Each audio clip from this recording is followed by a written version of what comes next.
Hey Star, are you ready? I'm a lady. And welcome to iDOL Days, the show about iDOL anime. I'm Sarah. And I'm Star. And I'm feeling better, so we're back at it, kids. We missed you, audience. We missed you, audience, unless you're listening to our backlog, in which case we didn't miss you, because we just talked to you. We just saw you. Hello, just Tom, a second ago. Through our audio medium. We saw you with our ears. Anyway, we had to skip an episode because this time Sarah got sick. Uh-oh.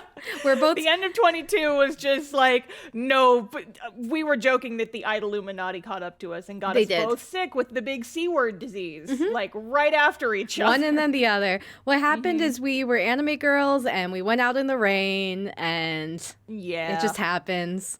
Yep. That's just, ain't that just the way? Ain't that just the way? Yeah, just remember to get your flu shot, kids. Get your COVID shot. Even get your COVID shot.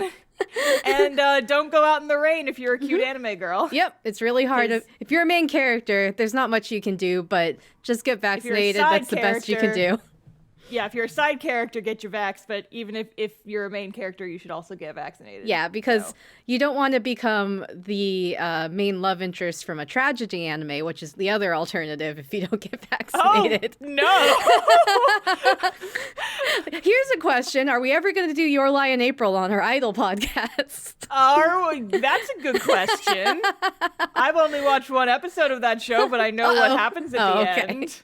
I know the twist. There's music it's hard in to it. Not know the twist about that one. Yep. Yep. I feel like we have to do more legit iDOL anime soon, or else people are gonna get mad at us. That's true. Our like conglomerate of audience that loves our podcast is gonna get mad at us if we don't talk about actual idols soon.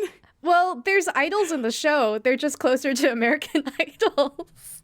Oh, yeah? Well, in Carole and Tuesday, season 1 was American Idol. Carole and Tuesday, yeah. I thought we were still talking about Your Lie in April. Oh, no, Your Lie in April's just music. Oh, well, see, that's what I'm talking about. Yeah. We gotta get some real idol shit in here. Hell yeah. But it's not today! Nope, because it's Carole and Tuesday today. Part 2. So we talked about the first part of Carole and Tuesday. Technically, it's a 1-core, but it's a 24-episode show, so we split into 2 parts. So this is part 2. If you haven't listened to part 1, you might want to go back or at least watch the anime so you know who the characters are we're talking about. Yeah, because, I mean, we're going to run through them real quick, I imagine. Yes. But we're not going to do, like, full intros. No. So our main 2 characters are the titular Carole and Tuesday. Baby girls. So Carole, she is an orphan refugee from Earth. She is a teen. She has brown skin, and she sings and she plays piano. Yes. And then her partner in crime and music is Tuesday. Very, like, kind of cute, rich girl, but soft and sweet and plays the guitar. She's got, like, long blonde hair. She always wears, like, cute little dresses and stuff. Very light-skinned, but with freckles, so you see her little freckles. Yes. And I think I already said this, but yes, she plays guitar. Yeah, guitar. And then we have their supporting, I guess, production agency crew, in quotes. Question mark.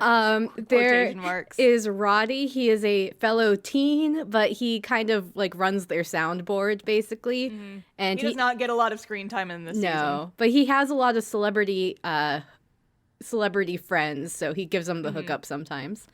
Yeah, he's like a social nerd. We talked about this last week. He's you. I forgot about this. Yeah, I remember. I'm Roddy, and you're Gus. Tell us about you, Star. No, so Gus is kind of like their manager. He's kind of like this washed-up music producer, but he's getting back into the game now.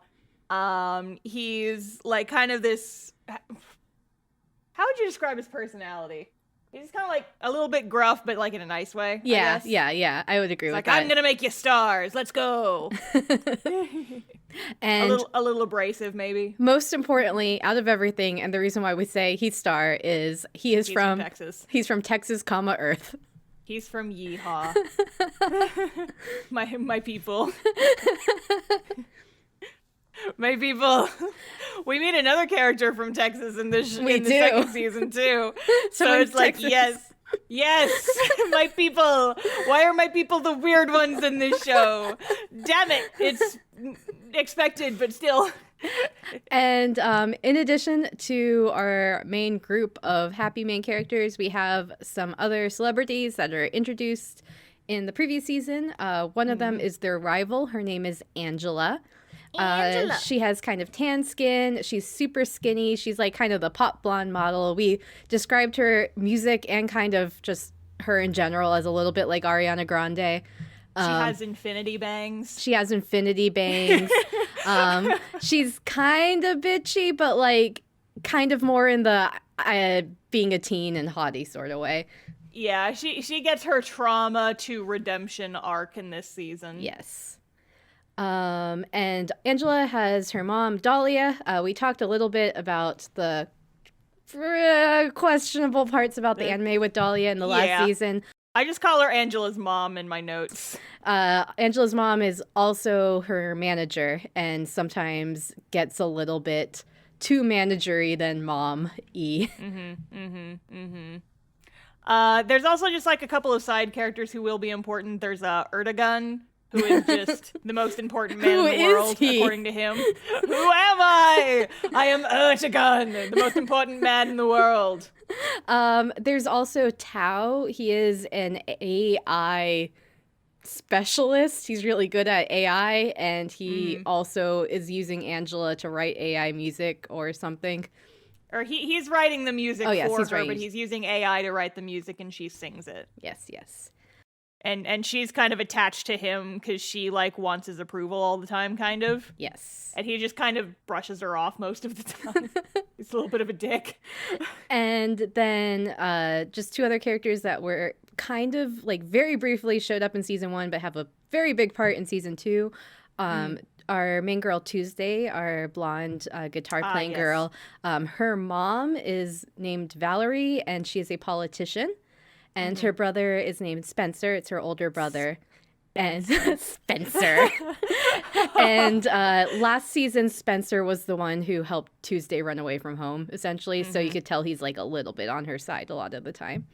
Yeah. He like hangs out with mom more, but he appreciates it. He's like good. He's not could have been worse, brother. Yeah, exactly. He at least cares about his sister.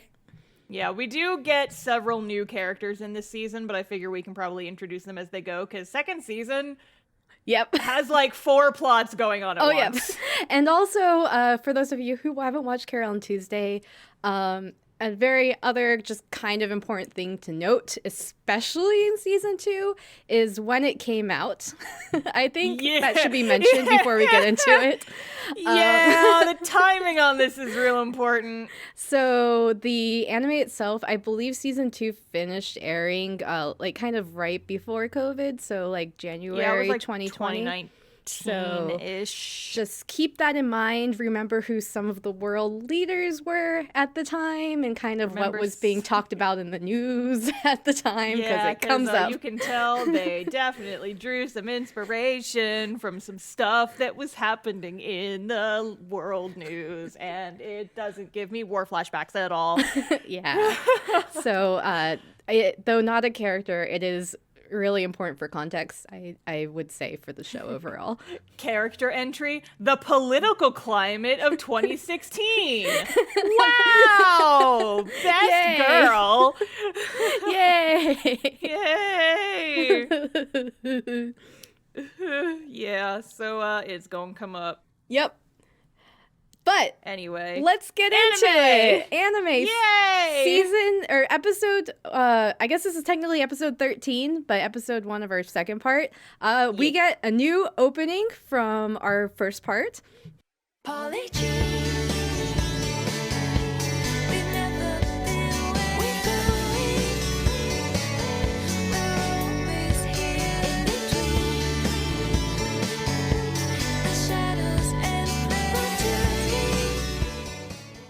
don't know. I think it's catchy. I like the first opening a little bit better, but that doesn't mean I don't like this one. I'm gonna be fully honest. I don't really have a strong opinion because I mostly skipped the opening. Hey. It auto skips. Uh-oh. Uh-oh. Listen, you watch it on Netflix, it just auto skips it. That's fair, right? fair. Anyway, but yeah, so we open with the girls, and there are the special guests on a show called The Allen Show. Which I laughed so hard at because it's literally the same font and everything as The Ellen Show, but it's just a dude named Alan instead. And I'm like, Yep, that's Alan. It just made me laugh. And Alan is like, hey, you girls are doing good. Have you heard about your rival Angela, who's doing better than you? Yeah, it's basically this interview is kind of like a recap. It's like, hey, on the previous half of Carole and Tuesday, this shit happened. Do you remember that? Yeah, it just happened. Cool. Yep. It's basically what this interview is. And with the segue into what was going on with Angela, we cut to Angela and we see what's going on there. Which is apparently she has her record deal with the totally not American Idol, Mars Got Talent. Forgot what they actually called it in the show. Brightest Records is what I believe it is. So it's that record studio, and she's working on her debut single, which is going to be called Breathe Again, and you hear a little tiny bit of it, and it's still... We hear like a segment, yeah. Very Angela teen pop sounding. And so you kind of, a lot of times you get like flashes of people just like kind of all over the world, just like listening to this one song and stuff. And that's how you can show that thing is popular, by showing lots of different people listen to it. But anyway, so the girls, Carole and Tuesday, are like, when are we going to get to debut? And Gus is like, hold that thought. And then we get a shot of them doing the laundry again. Yes, and they're like, we're still poor, even though people are talking about us and we're on the TV, we still have to go to the laundromat. Yep. But this time they meet someone at the laundromat. Huh? New character? Kind of. So while they're like there's like a bunch of like jerks who come and are like, oh, hey, you're famous. Can you like give me a bit sing a song sing for a little me? Song or something. And then this random dude steps in and he's like, yo, stop bothering these kids. He's like GTFO punks, and they go, okay, fine, whatever. God, sheesh. And so this guy, his name is apparently Dan. He is like kind of an older black guy with a mustache. I don't know why I remember the mustache. He had a mustache. Yeah, it's a nice mustache. Yeah, and he's just like, he's just a chill dude, and he's just there. Yep, and he doesn't do a whole lot. But when he steps in, nice. It's also notable that he uses like Aikido, so it's like the cool redirection of movement, not like beat him up. He's just very like, you could tell he's a good dude. He's not like trying to beat up these other guys. It's just like, yo, stop that. Yeah, it's very much more defense than offense. Yes. It's like, ooh, character development. But yeah, so we get like a little bit of them talking. The girls are like thankful for his involvement, and then we skip ahead. The girls go to like the Brightest Records studio to kind of talk about their contract so that they could potentially get signed, because if you remember at the last season, they were kind of disqualified from the contest because they were late, but everybody loved them so much they said, you lose the contest, but we'll sign you anyway. An interesting thing that happens is Gus talks to them. He's like, so you girls have to decide, do you want to be really rich and have no freedom over your like creativity, or do you want to have a lot of freedom but not have a lot of money? And the girls are like, we want both. And he's like, oh, of course you do. But this is interesting because this is kind of foreshadowing for something that comes up in a couple of episodes, so put a pin in that. Because they go into contract negotiations, and Gus is just like, hey, I'm going to look over this contract. This is going to take a while. You two can just like wait outside. And when he comes back out, he's like, well, I declined their contract because I didn't like the terms. And the girls are pissed at him. But he's like, listen, we can still go indie. There's plenty of other artists who are doing it, and you guys have a lot of eyes on you because of Mars Brightest, so we're just going to produce our own album. It'll be fine. So then we get a scene afterwards where like the girls like talk about what happened, and then they start like talking about their lives and their family. So Carole talks a little bit about like, yeah, I'm an orphan. I never met my parents. Don't really care about them. And Tuesday's like, yeah, and then my mom actually looks like she's running for office. Well, I think we knew that she was last season. That's true. I think she was announced last season. It's just like more in the forefront this season because the C plot of this season is mom's running for president, and it's totally not a Trump allegory at all. Well, yeah, I would say not even just Trump, because, like, again, if you remember the year it came out, like, there was a lot of, like, imperialism going on. Like, Brazil was having their election. There was a lot going on, and I think she's kind of a conglomeration of a lot of the populist things of 2016, 2020. Yeah. Definitely very much the campaign signs give me, like... Oh, yeah. Is like... They literally just look like Trump signs, but they're red instead of blue. Yeah, so... It's very, like... Speaking of segue, we do get to see Tuesday's mom, and she's talking to her super shady campaign manager. His name is Jerry. Jerry sucks. We hate Jerry. Fuck Jerry. Fuck Jerry. And Jerry's like, hey, ran the AI on all this. And the AI says, if you want to win, you have to say you're going to deport all the illegal immigrants. Yeah, so fuck Jerry. But also, okay, we can talk more about this later because, like, this is going to be something that we can use to wrap up at the end. This is the final thought segment.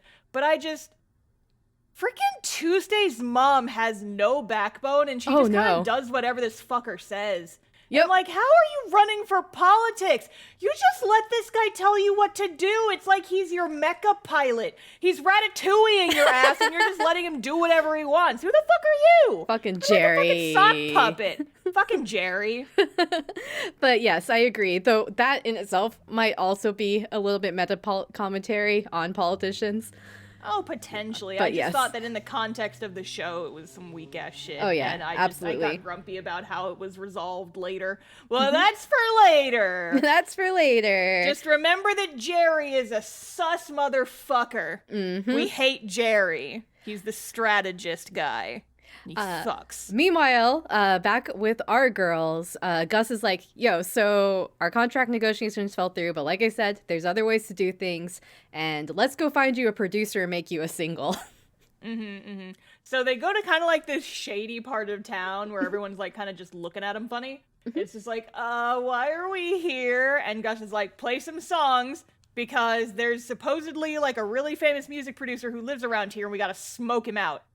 By singing. So they start singing their song Army of Two, which is upbeat and very happy, and it's also really cute because it's like it's really cute. You hear this song a lot. It's their first single that they do. This is the moment we waited for, and this is the day we spread our wings and fly.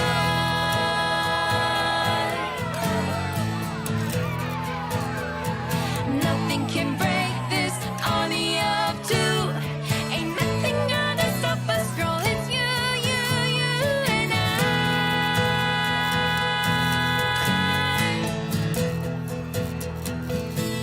Army of two. And like everyone in the town starts like cheering and clapping along, and then all of a sudden, a freaking Resident Evil villain approaches.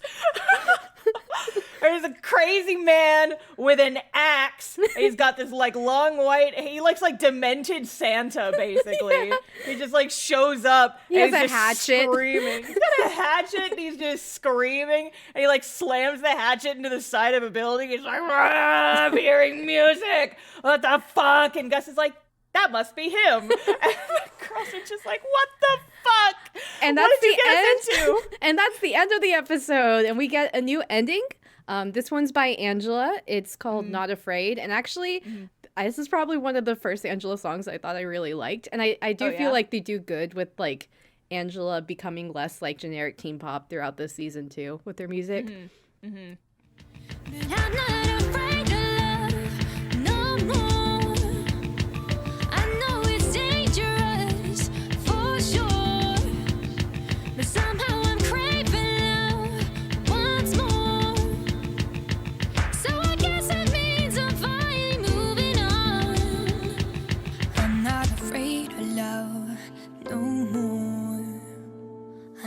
it's dangerous. They kind of broaden her scope a little bit, Yes, and it's yes, nice. yes, yes. Next episode. Episode 2, we meet Toby, who is the Resident Evil Santa. And guess where Toby's from? He's from Texas. Texas, Earth.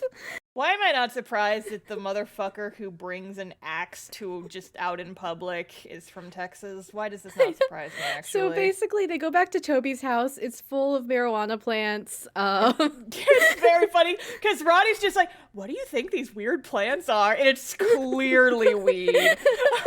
Oh, Roddy. And I'm just like, oh, sweet summer child.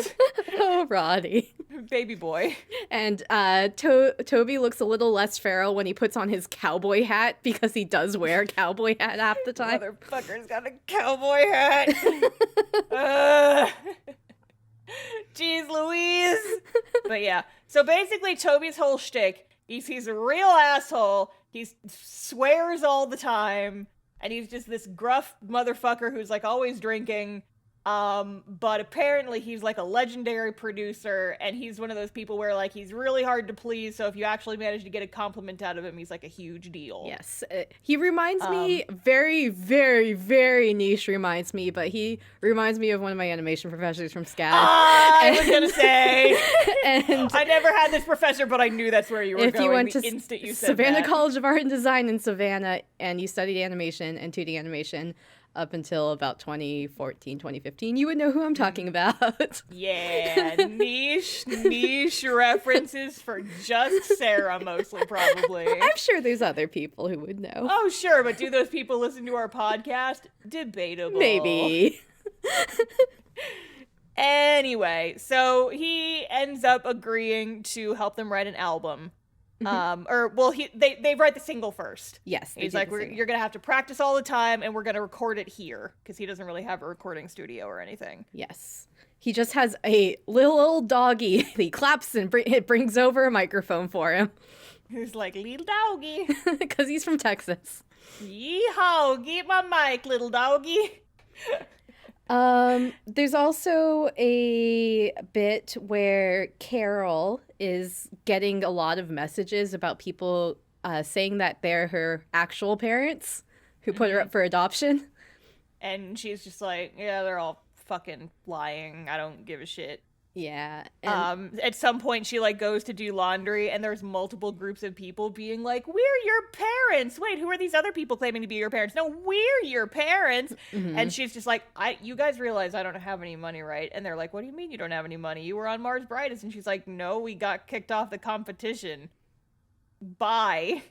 But it's important to note that when all the people are there and she's like, I don't have money, and bye, some of them start getting angry. And then who is there but Dan, laundromat guy? It's Dan again, Dan And the man. He defends her again, is like, hey, back off. She's just a kid. Don't freak out.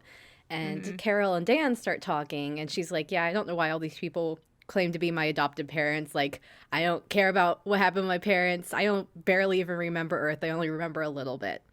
And the way it's framed, it's so obvious that Dan is her. Oh, yeah. It's so fucking obvious. Like, you could guess it at this point in the episode. Oh, yeah. It's like, he's probably her dad, isn't he? And then maybe that'll get confirmed at the end of the episode. I don't know. But yeah, so we get a brief aside with the B plot of Angela, who she just meets a new guy who's his name is Aaron. He's some lanky ginger. He doesn't matter that much. But he's apparently a programmer. Yes. But the thing that does matter is, along with meeting Aaron, there's also some talk about how Angela has an internet stalker. And she's like, well, this guy named Black Knight is really annoying. He's like texting me with every single move I make. And but she's like, oh, but whatever. He'll lose interest eventually. Yeah, probably.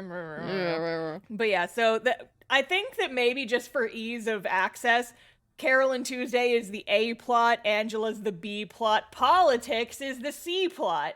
There's gonna be a lot of jumping around. And there's also eventually kind of sort of a D plot with the brother, but it comes up later. Yeah. So Tuesday is working at her part-time job, and she meets another new character, name of Kyle. I'm probably just gonna call him the reporter from now on, because I don't remember his freaking name. He looks Australian to me. He looks like if he wasn't wearing... If you put a cowboy hat on this motherfucker, you'd imagine him, like, hunting crocodiles or whatever. Yeah, I can agree got, with like, that. Long, kind of like chin-length blonde hair and a stubble. A little bit. He just gives me vibes, but he's like a reporter. And he's covering the election. Yes. And he comes up a lot later, but right now this is us just meeting him and him introducing himself to Tuesday, being like, hey, I'm a reporter, I cover your mom, but also I'm a fan of you and your music. And she gets like freaked out at him, and she's like, I don't want to talk about my mom. And he's like, well, you're gonna have to eventually. She's running for president. Here's my number if you ever want to like do an interview about it. Yep. And then he walks dramatically away. And then it's time for the girls to record their single. And who shows up but a character we met previous season very briefly, Skip. He's like the guy who had like the lo-fi chill music that the girls accidentally ran into his trailer last season. But I guess him and his band are friends with Toby. So they're going to be their backup band. Yep.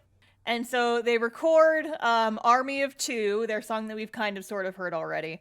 We get a montage of them practicing and doing like 50 takes of the song before Toby's finally satisfied. Yep. And I'm like, that feels like that would be bad for their voices. You would think that like it just every take would get worse after a certain point.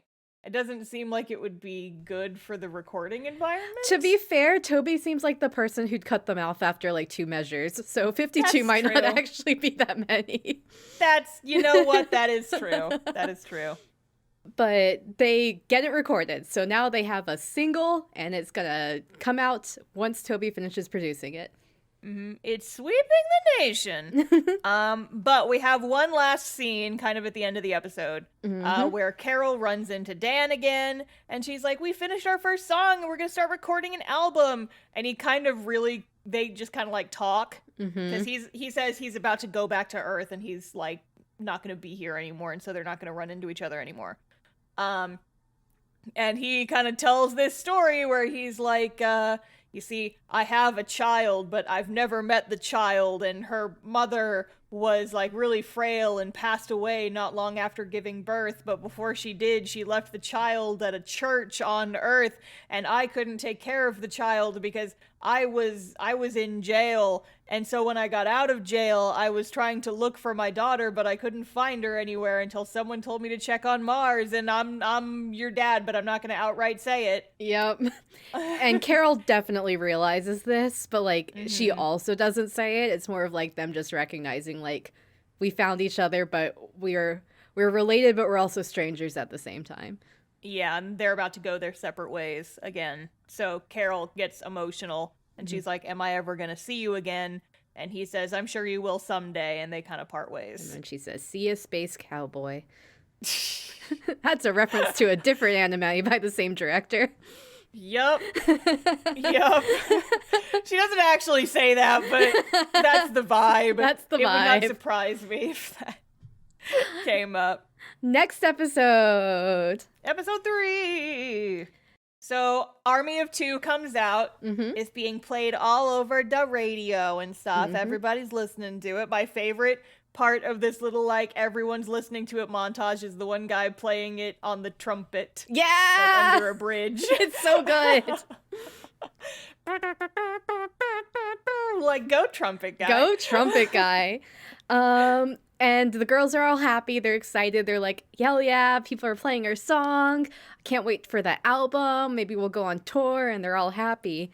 And then Gus and Roddy run into them and they're like, hey, crazy big news. Do you know Desmond? And they're like, no.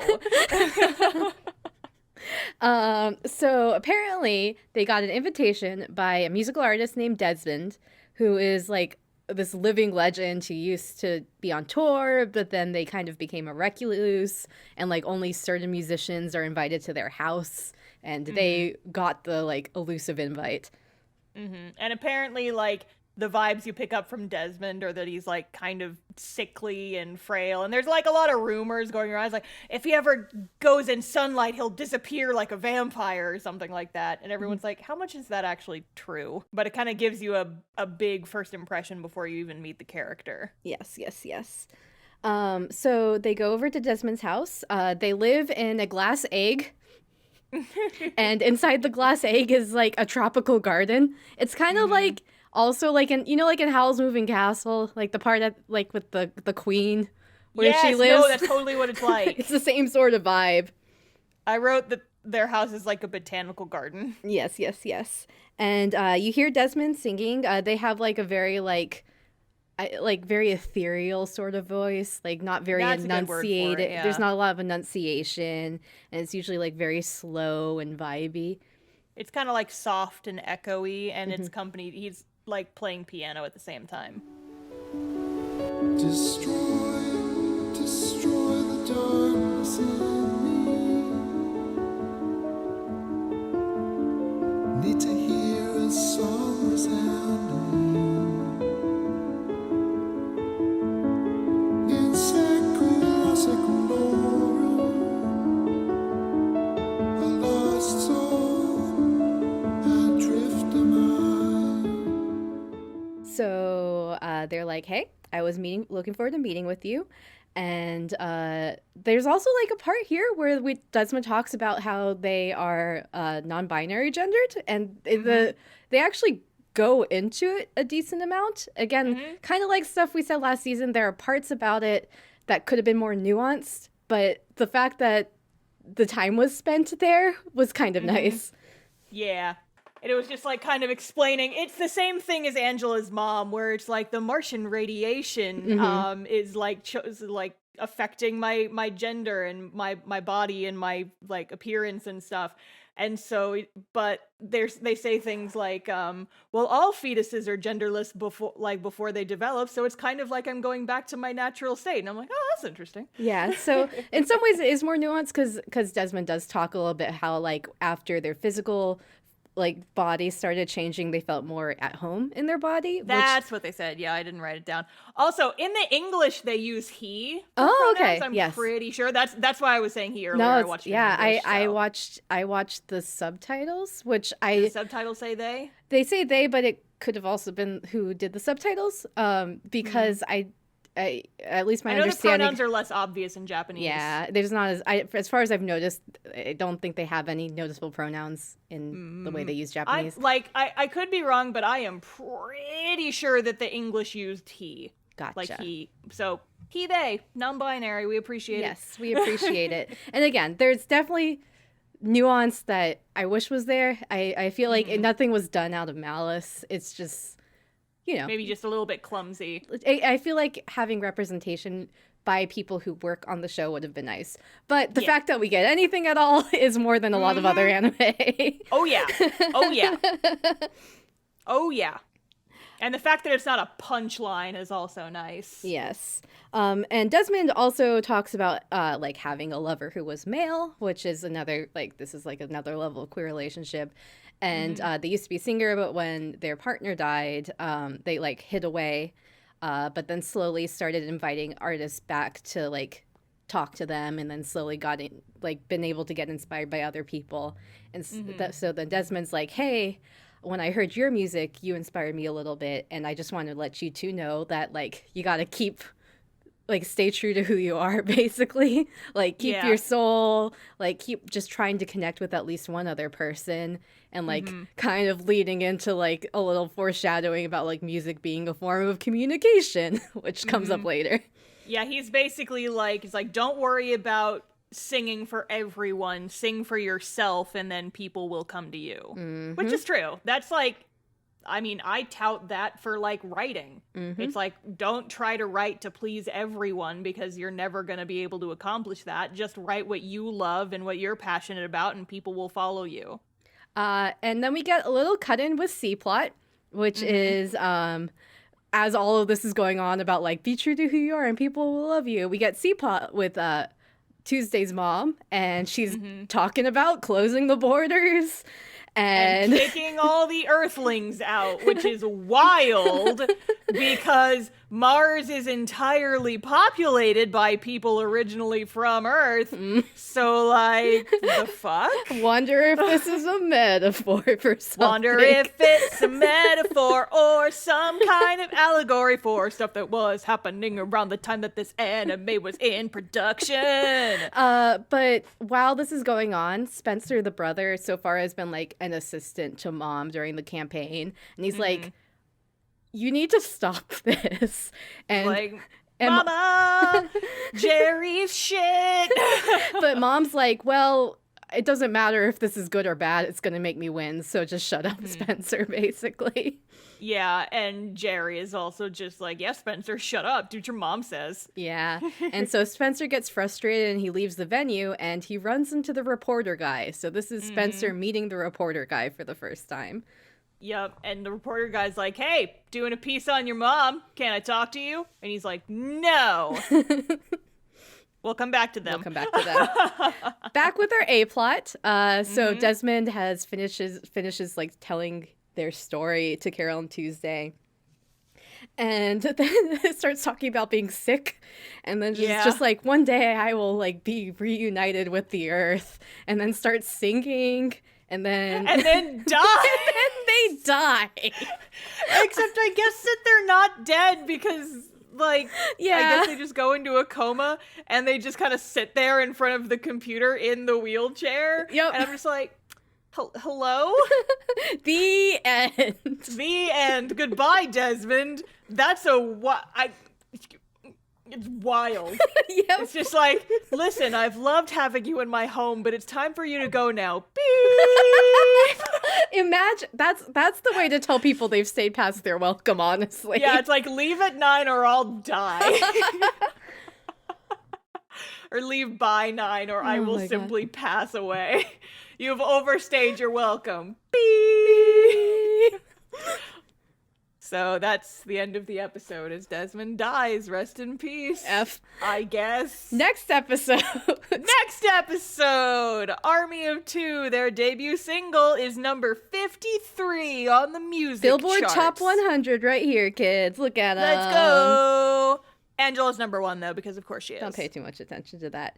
But the girls have some other good news, which is that they're going to South by Southwest. I know. I was like, that who is it? Leonardo DiCaprio pointing at the TV gif. That was me. I wonder. Like, hey, I wonder if know this. that. I wonder if this just also has to do with Gus and Toby being from Texas Earth. Oh, maybe. Who knows? Maybe they've been to South by Southwest in Texas. Yeah, South by Southwest is like a real music thing. They make a lot of references to things that like actually exist. They talk about the magazine Rolling Stone a couple times in the anime. They talk about Cyndi Lauper. Yeah, Cyndi, like real life artist Cyndi Lauper and the Beatles and stuff like that. And so they actually do the festival South by Southwest Mars edition. And I'm like, sure. But the girls are like, well, I'm so excited to do South by Southwest. We need a backup band. And this is just like a little bit of a gag, but they find 3 like boys by the river and they're like, we flirted with them. They said they play with us for free. No, it was so funny. It's like, but where are we going to get a backup band? And they find a backup band and literally just like flirt with them off screen and bring them back to the apartment. It's like, we found a backup band. But they're also like kids that are like also teenagers, like their age, like dweeby looking 14-year-olds. Yeah, I don't even think we ever find out their names. No. And they all look dweeby in different ways. Yup. It's pretty funny. But yeah, so B plot with Angela. There's like a short scene where we get Aaron giving her a ride home. Aaron, the ginger nerd programmer who's just kind of hanging around for some reason. I don't know. Like, it never outright says that he's working for them. No, it doesn't. I think he's just kind of there a lot. Yeah. And I don't know why he's there. But anyway, he mentioned that he knows her stalker. And he's like, well, I should protect you against your stalker. Would you like me to be your knight? And Angela like flinches and she's like, no. And then she gets like a spooky text from the Black Knight, her real stalker. He's like, you only need 1 night and that'll come up again later. So A plot back with the girls. So they're like, talking about South by Southwest, everything that's happening. They're walking around outside, and who is outside their apartment but a famous musician named Flora? So Flora is apparently one of Gus's former musicians that he used to like partner with. But she looks very frail and not healthy at all. Nope. She's also mentioned in season 1 as the person who inspired Carole to do music at all. So you're familiar with the name if you have watched season 1. Yes. So we get a brief flashback of Gus kind of like explaining how they met. He said that he was trying to make it big in the music industry, but he wasn't doing very well. And Flora was performing in a bar, and he kind of like came to her and said, "This place doesn't deserve you. I want to help make you famous." So they teamed up, and he was her producer, but eventually she got signed to a big record company, and then she basically didn't need him anymore and kind of left him behind. Mm-hmm. And then got really big, and then we come back. Well, I'll go ahead and say what happened. Yeah. They give you the rest of the flashback later. But what ended up happening was that, like, she kind of pushed him away. And then she got, like, really stressed out by the fame. She kind of started doing drugs, and then she eventually just kind of, like, disappeared. Mm-hmm. And so now she's just kind of wandering the streets alone. Mm-hmm. And so Gus feels really bad, and he doesn't know what to do with her, but he doesn't want to leave her alone. So he ends up, like, saying, "Hey, girls, can you, like, keep her at your place overnight? Because I feel bad, like, keeping her at my house." Yeah. And at some point, Carole is like, "Oh, well, Flora, I'm so happy you're here. You inspire me. You're an angel. You're my idol." And then Flora just like breaks down, and they're like, the girls are like, "Oh no, oh no, she's got the trauma. Mm-hmm. She's traumatized. Oh no." But yeah, so she sleeps over at their house, and then the next morning they wake up and she is gone. And the girls are like, "We need to find Flora." And Gus is like, "You need to go to South by Southwest." Yeah, and they're like, "But," and he's like, "I'll go find her. You guys have to go rehearse." And the girls are like, "I wonder if there's anything that we can do to help cheer her up and inspire her. Let's sing a cover of one of her songs," Mm-hmm. which is cute. It's very cute. Gus, meanwhile, does find Flora. She is in the park where like they last saw each other before they parted ways. Mm-hmm. And she's like, "Hey, Gus, I'm so sorry for abandoning you before and betraying you." And then Gus is like, "I'm so sorry for not coming to you when you needed help, and I should have." Yeah, so there's like one line in here that really struck me. So Flora says that basically what happened is that she got treated so poorly by her agency that she started to just like not trust people at all, and that she had always wanted to go back to Gus, but she felt like she couldn't because she kind of betrayed and abandoned him. And she has one line, it might be different in Japanese, but in English is, "I threw away the only thing I built with my own 2 hands." Aw. And me personally, that just like hit me really hard. Yeah. Because I'm just like, oh, I've got like some personal stuff. I'm not gonna like go into it here because it's boring, but I'm just like, oh, I felt that. And it's also mentioned by Flora that like she feels like she can't sing anymore because it just reminds her of the trauma of all the stuff that happened during that time. But he ends up taking her to South by Southwest to watch the girls perform. She hears them performing the cover of one of her songs, and she eventually ends up just kind of like real quietly singing along and tearing up, and it's really sweet. Day by day, won't you realize that you bright my day? Oh, day by day, ooh, day by day, and I'm feeling free to be myself. Ooh. I know. I love all the Flora stuff. Me. I know. Crying. It's like, oh, my heart, my doki Yeah. maker. Also It important to pains. note, the boys from the backup band are actually pretty good. Yeah, no, they're just like, they're rocking out. It's awesome. It's just enjoyable. But it's just very cute, and you could tell that like the girls also have found a way to like reach the one other person, like Desmond told them. Yeah. And it's just good and sweet. Mm-hmm. Episode 5. Who is he? Urtakun gets into crypto. Yeah. Who is he? Nobody. Fuck him. So at the start of the episode, we get Erdogan just like partying and being himself. And he's got like this little AI like robot Pinocchio dude. And he's like, hey, AI buddy, make sure you invest all your money in Bitcoin. And then his AI apparently just steals all his money and runs off. Yup. Which is such an Erdogan thing to happen, honestly. It's so fucking funny.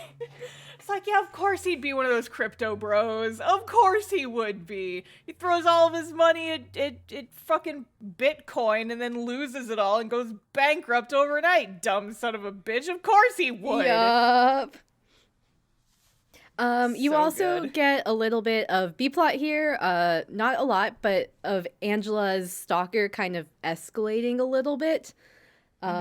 So whenever like Aaron shows up, she gets like a lot of these angry texts. Like there's definitely like news being leaked about like her and Aaron hanging out together. And we see actually some cuts to the stalker and typing, and you see that he has like these like little dots on his fingers. So you're like, that's a way to identify him later. That's just for us, the audience, though. But yeah, so Roddy goes to like see Erdogan, and Erdogan's like locked out of his house, and all of his stuff got foreclosed on, and he's just like sleeping out by his pool. And apparently Erdogan is now bankrupt and doesn't have anywhere to go. So Roddy's just like, fine, you can come back to my house. Stop being depressed. Take a goddamn shower, etc. We have a bit of A-plot. The girls go to record an album, and they play just like all their songs for Toby. And he's just like, all your songs are shit. This one's okay, but the rest of them you're going to have to start over. And they're like, God, this guy is hard to please. Yep. But that just means that the girls get to writing music. There's also a short scene where the interviewer guy, the same one as before, he shows up. So he is there to like take some notes and like talk about their stuff, but he doesn't really ask him about music. He's like, I'm more interested in just people. So I'm just going to talk to you guys about you. And he brings up the important point where Tuesday's mom is running for president and she has a big anti-immigrant policy, but Carole is an immigrant from Earth. How do you make that work? Yeah. And so Tuesday kind of comes out and she says, he's like, well, obviously I don't agree with the policy because I don't want Carole to get hurt. Yeah. But she's still very timid about it. One other thing that they notice is like, oh, he's got the same type of like actual physical little notebook that Tuesday has. And Tuesday is just kind of like, oh, she notices like, oh, he's got the same kind of notebook. We have a connection. Wow. I'm sure that won't be a thing later. Back with Erdogan, he is trying to figure out who he is without his fame and fortune. And the answer is depressed. He's so depressed that he's looking at the news, and the news is talking about him. And one of the headlines was, "Who are you?" And I'm like, that's a good title. They're just roasting him online. And it's funny, he has like this like kind of inner conflict where he sees like there's another Erdogan that he's hallucinating, just like going through the articles and roasting him. He's like, you've been canceled. They actually say that in the English version. It just kind of made me laugh. Like, he didn't do anything. He's just old and stupid. And then Roddy's like, I'm tired of depressed Erdogan. Carole and Tuesday, I'm coming over. He comes over. He's like, hey, let me borrow your keyboard. And he puts it in front of Erdogan, like, just make something. God, please make something. And Erdogan is like, he has like the devil and the angle on his shoulder. Like, the devil is like, no, you suck. No one likes you anymore. But then the angle is just like Erdogan playing a little guitar. He's like, no, I'm Erdogan and I'm awesome. Play something. Let's go. Let's go. Oh, you're only 40. Come on. You can still bounce back from this. Oh, to have the confidence of Erdogan's angel. I know, right? Oh, to have the confidence of a mediocre white man. That's like the meme that you see around all the time, right? Yeah. It's like, if you ever feel bad about yourself, just remember that this book got written, this movie got made. Go into life with the confidence of a mediocre white man in publishing, and you'll be just fine. Don't we all wish we had the confidence of Erdogan? But in the end, he is able to compose something. He starts like piddling away and he's like, oh yeah, I started on keyboard. And he's like, oh, I got this. He's like, oh, I got it. I am Erdogan. Who am I? Erdogan. And so then he he runs over to Tao. And he's like, hey, I'm writing a new song and I want Angela to sing on it. And they just have like this really weird conversation between like the most bombastic character of the cast and Tao, who literally has no emotions whatsoever. Yep. And just watching these two interact is fucking hilarious. And Tao's just like, okay, fine, you convinced me. You can have Angela. Yeah, and Angela's like, I didn't agree to this. He's weird. It's very funny. Speaking of Angela, so we do get a scene where you see Aaron, Angela's suitor, and he's on the phone with like random person, and he's like, "Oh yeah, I totally have Angela under my finger. I'm gonna use her to make me really famous." And then he gets run over by a self-driving Tesla. The end. Fucking rip to that guy. Bye, Aaron. Episode 6. Oh, wait, one more thing I Yes. forgot to say earlier. Erdogan finds the little AI guy that stole all his money and he kicks him into space. Yes, definitely. It's That's so important. how that plot ends. Literally kicks him into space. Moral of the story: don't invest in cryptocurrency. Get your flu shot. Don't invest in cryptocurrency. What other morals can we stick in our podcast? Just buy gold. I don't know. Let's be Grunkle Stan here.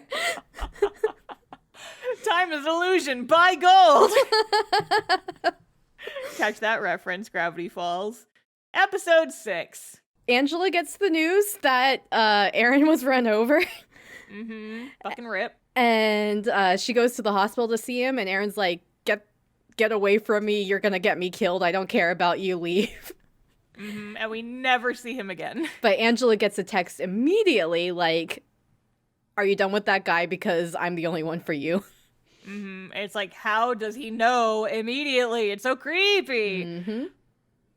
Back to our A plot. Carole and Tuesday are recording their albums. Gus tells them that they've been invited to perform at Cydonia Festival again, which is the festival they performed at in the first season. And now they're like, yes, we get to go back and take our revenge and do a better job this time. While they're walking out of like this like announcement and agreements about Cydonia Festival, Tuesday looks on the news and there's her mom. And she's like, you know, maybe that reporter was right. Maybe it's time I tell my story over my mom. And then she like goes to meet up with him and just spends the entire time asking him questions about himself. He's like, I want to learn more about you. And I'm phasing it like an interview, and totally not that I have like kind of a little bit of a crush on you. Because she keeps blushing when he talks. Yeah. And I'm like, girl, he is so old. And to be clear, the anime is very clear, like, Tuesday has this crush, It's very one-sided. but reporter guy only wants the story. But he doesn't even acknowledge that Tuesday has a crush. He's just like, yeah, that's fine. Tell me about your mom's politics. Yeah, the only one, he says like one thing that's a little weird. He's like, yeah, I have bad hearing in one ear because I was reporting on a story and a bomb went off kind of close to me. So if you have any secrets, whisper it into this ear. And she kind of blushes. And that's like the only flirtation we get out of him the entire time. It's very clearly a teenage crush that is only going to end with pain. Oh, absolutely. Perhaps at the end of this episode, actually. I don't know. Perhaps. Yep. So we get a C plot update. Mom is still rising through the ranks. We get like these little tiny updates on the C plot in almost every episode, but most of the time they're not really worth mentioning. Because it's just like, yep, our approval rates are rising. We have to say some more ridiculous shit, and Jerry's here, and we hate Jerry. But we do get interaction kind of between the two plots. So one of the times in this episode, because it kind of goes back and forth a lot, where this episode's kind of messy. Tuesday meets with the reporter, is they're talking, and then in the distance there's an explosion. And you hear later that what had happened is that the weather plant, so the place that manages the weather for like the Mars biodome or whatever, was a subject to a terrorist attack. And the news is saying, or at least the government is saying, that it was anti-Mars Earth terrorists who are also legal immigrants. Yeah, and so then the mom is just like, see, the current president could have prevented this if he had just, kicked all the refugees off of Mars. That's why you should vote for me. Yeah. Yeah. Yeah. Totally was not a plot by Jerry. No. Definitely wasn't. Not sus at all. No. No. But this kind of becomes the incentive a little bit to have Tuesday talk to Kyle, reporter guy, and she's like, maybe I will talk a tiny bit about my mom this time, not just like our like fluffy I have a crush stuff. My mom keeps talking about this anti-immigrant things, but like I really don't think it's her, and I think it's just because she's hurting inside, and she's really a much better person, I promise. Yeah, she's just being mecha piloted by some bitch. I mean, that's just the vibe that I get. But she continues doing her random meetings and interviews, and one time, because again, the weather plant was bombed, so now it's cold and snowy on Mars, which never happens apparently. And she checks her hair in the mirror, and she's all cute outfit and bundled up, and she walks into her meeting place with Kyle, and he's there smooching his girlfriend. No! And so then literally the rest of the episode is just a sad montage in the snow. Mm-hmm. I'm like, I wonder if the only reason that they attacked the weather plant is that so that they could film a couple of scenes in the snow. I mean... Because, I mean, they definitely make use of it for the vibes. And they did talk... There was a decent amount of foreshadowing in comments earlier about, like, it never snows on Mars. I wish I could see snow. And then they see snow, but it's, like, the saddest thing to happen. Yup. But in the end, Tuesday or Carole runs into Tuesday while Tuesday's, like, aimlessly wandering. And as this like walking around town sad montage happens, there's like a new song playing in the background. So you're assuming that this was incentive for one of the new songs on their album.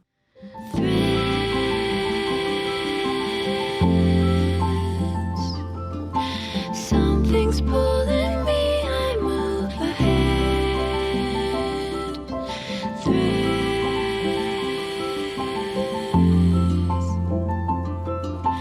What is holding's also being held. Being sad in Disney. But yeah, so episode 7. Mm-hmm. It's still snowing outside, but we don't have time to frolic in the snow because we got to talk about our festival plans. Wahoo! It is time for the Cydonia Festival. Mm-hmm. In the desert. Just out there. Just out there in the Mars desert. Just like some other festivals that may happen in the desert. Who could say? Who could say?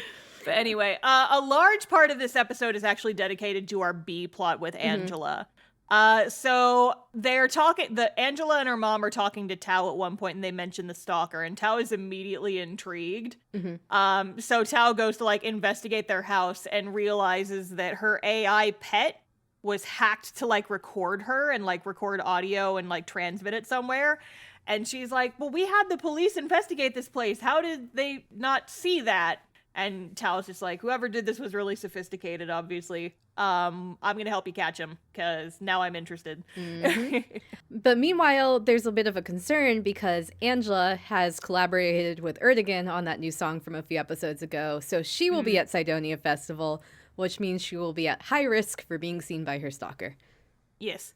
There's also a very brief moment where Jerry, asshole strategist from the C plot, comes to talk to Tao to ask for his help, and they drop some line about research about how to control emotions with AI, and Tao's just like, fuck off, Jerry. I don't want to talk to you anymore, Jerry. Bye. Nobody likes Jerry. Nobody likes Jerry. All my homies hate Jerry. All my homies hate Jerry. Everybody hates Jerry. And then it's time for the Cydonia Festival. And at the festival, back to A-Plot with their girls, they're excited, they're about to go on stage, they're hype, and Carole looks over and is like, wait a second, that artist over there, that musical artist, I recognize him. And his like artist name is Ezekiel. But he was, when he was younger, he was in the refugee camps from Earth with Carole, so they're childhood friends. And he acts like he doesn't recognize her, but she is convinced that it's the same guy. But we don't have time to cover that today. Not because yet. it's time for back to the B plot. back with Angela. Yeah, so Tao like hooks up a bunch of stuff to Angela's phone and basically says, as soon as we get any kind of like message from this guy, we'll be able to hone in on his location. And so that's what they do, is they're able to like catch someone who was sending messages to him, but he ends up being a decoy. And he's like, I don't know what you're talking about. I was just snuck backstage because someone told me that this place was open. And then it turns out that Angela's real stalker, he snuck backstage and he's like right behind Angela. And then he holds a gun up behind her and she's looking away and she has AirPods in and she can't hear him. And oh God, no, Angela. But then Tao comes up behind the stalker and tases him. Yep. And then Angela turns around. She's like, what's going on? And she just sees Tao like standing over a slumped over body and he just gives her a thumbs up. Yeah. And I'm like, I think this guy might be my new favorite character. Tao's great, actually. I love Tao. He's fun when he's not being a dick. And then it's time for Erdogan and Angela to go on stage. And Erdogan's shtick when he goes up. Oh, it's so funny. He's just there in the darkness and there's like a single spotlight on him. And he's like looking at the audience. He's like, who am I? Who am I? And like I don't know who I am anymore. And he's like, wait, what'd you say? What'd you say, audience? Who am I, audience? And they're all cheering. He's like, Erdogan. And he's like, you're right. I am Erdogan. Bass drop.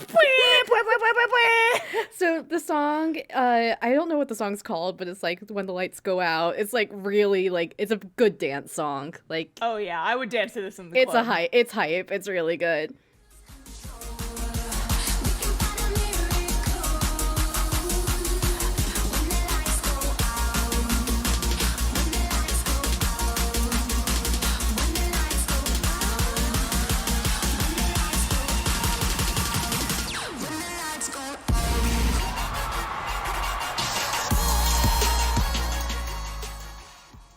But so when that's over, Carole and Tuesday are looking at each other like, well, we can't do that. Top that. So like they had been kind of going on and off this episode about how they were going to try and be super flashy for their festival performance. And then they end up, what they do is they literally just like, they don't even bring their backing band out. They just go out there with their guitar and their little keyboard and they just like sit cross-legged on the stage. And they're just like, we wanted something a little homier. This is how we perform. This is how we like, we just sit on the couch together and we write songs. And so we're sharing that environment with you guys. So just get comfy and chill for a bit. And I loved it. I'd rather paint the world bright than see it in black and white. It's never too late to look up. There's a place beyond the furthest cloud. There's a message in the wind. And when you dream that big and you're not afraid to live, there's a place where all the stories begin. Begin with you and me. Yeah, they have a little jam session. The like Star said, the backup band, they don't have them play, but the boys come out and like snap their fingers to the song. Super cute. And like they don't really have any stage effects until like the chorus. You see kind of like the lights come on a little bit, like the back screens, but it's not like uber flashy I am Erdogan performance. It's just like really low key and sweet. And when I you liked think it. about it, in the lore of the show, Roddy does both Erdogan and Carole and Tuesday's like lighting and effects, so he's great at it. That is true. I had forgotten about that. Yeah. he has range in his portfolio, this Roddy. The man has range. But yeah, it's just like a nice, humble little performance, and it fits them really well. Yes. Episode 8. So, episode 8. So, Sidonia Festival's over. Carole and Tuesday, still doing good, still getting hype, and they have now been nominated for Mars's Best New Artist Grammy. So, it's the Grammys, but for Mars. And they've been nominated, but also nominated is Angela. And the other person, there's two other people besides Angela who were nominated. We don't care about them. But one of them that is kind of important is Ezekiel was nominated. So that's the character that Carole's like, I'm sure this is my friend Amr from home. So he's brought up again. And the other person is just like Billy Ray Cyrus. I don't know. No, he's like Lonesome Steve or something. It's fucking great. Or like Lonesome Terry. I forget what his name was because I didn't write it down. But like we meet him later. He gets like 2 speaking It was Lonesome lines. Clarence. That's what it is. And I'm like, oh boy, this is yeehaw. Lots of yeehaw representation. Lots of yeehaw in this here representation. anime. We love to see it. But Carol's like, yo, Ezekiel was nominated. Speaking of Ezekiel, I need to get in contact with him because I haven't talked to this person in so long, and he was my best friend as a kid. Mm-hmm. And so she sends him a quote-unquote coded message on Instagram. Yup. Which she totally could have just like DM'd him normally, but they just have like a cute little thing where he just like leaves a comment on one of their posts, and then they end up meeting up at a skate park to do tricks. Yeah. So he kind of talks. He's like, yes, I am your friend Amr, but I'm Ezekiel now. That's been my stage name like for the last 10 years, basically. And I'm not the person I was when we were kids. Like a lot of shit's happened after you left the refugee camps. Like things got really, really bad around here. And I had to like flee from home without like even an ID or money, and I had to like make my way from ground up to here, and people have been like discriminating against me, and now there's all this anti-immigrant rhetoric, and everything sucks, and I'm not the happy kid I was before. Yeah, it's like I gained a tragic backstory since the last time I saw you. Oof. There's another part interspersed with this, where we do get the B plot of what's going on with Tao and Angela, specifically Tao, where season 1, he like kind of goes on and off about like how he quasi works for like this medical company, or at least has some associations with them. And there was like that one bigwig who like invested a bunch of money in Angela because Tao asked him to. And he's like, sorry, I don't want to work with you anymore. Goodbye, basically. Yeah, well, because what happens is the investor guy says, he's like, hey, heard you talk to Jerry, and you said you weren't going to help him. But here's the thing. Jerry and I are tight, and if Valerie wins the election, I'm funding her campaign. So if she wins, I basically get to do whatever the fuck I want to Mars. So you work for me, so I say help, you're gonna go help them with your whatever AI technology. And Tao basically just says, fuckity bye. Yeah. He's like, my tech was not meant to be used for politics, you scrub. And then he gets arrested on the way out of the building. Yep. By the federal police, like the Mars federal government. So yeah, and he's just like, I want my lawyer. yeah. I'm like, oh, you're involved in some shit, huh? But before all this goes down, he does send a message to Angela like, hey, I made an AI of you. I can't actually help you, but your AI is going to train you on your new song. Sorry, I can't talk to you anymore. Bye. Bye, I'm actively getting arrested right now. Okay, bye. And Angela's pissed about this. But, I mean, she can't really do anything. Nope. There was a brief scene earlier where we see Angela's mom is, like, so excited about her getting a Grammy, and she specifically uses the verbiage, like, after all this time, my dream is finally coming true. Angela's mom says, my dream is coming true, and it's like, oh boy, you are a piece of work.